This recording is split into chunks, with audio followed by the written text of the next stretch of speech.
are there any unique challenges in our industry regarding supply chain that you've seen?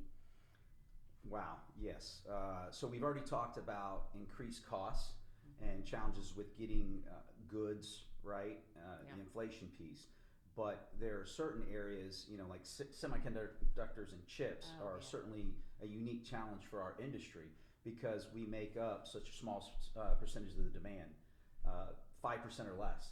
So there's Wow. not a lot of leverage in terms of ability to get those parts, certainly not in pricing, but Yeah. in terms of comparison to other industries that need them. So that's a huge challenge.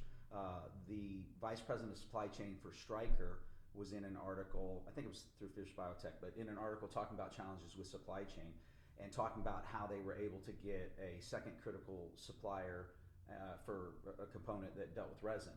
But they make a lot of obviously electromechanical products and products that need chips, and they haven't, it's been a real challenge.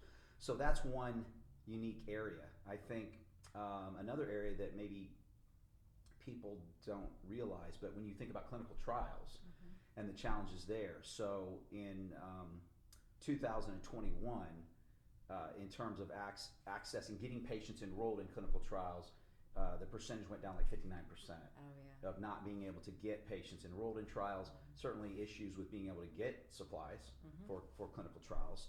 And so when you think of the average cost of enrolling a patient into a clinical trial is about $6,500 per patient, but if a patient doesn't complete a trial and you have to backfill it, that cost goes up to like $20,000. Oh.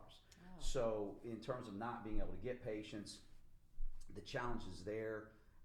And then you look at the fact that for some products, a delay of a day of getting onto the market could be worth $1 million a day. So that's a unique challenge, which with clinical trials too, our ability to be able to manage risk, make sure the data is valuable, and being able to do more things remotely. Certainly a lot of positives there in terms of direction, but it's still an interesting consideration, and certainly an area that we want to continue to grow in and are going to focus on is cell and gene therapy. Yes. So when you think of, for the pharmaceutical industry or med tech, and about 70% of patients generally don't finish a study, but as you go through the different phases, you have more sites, you have more patients.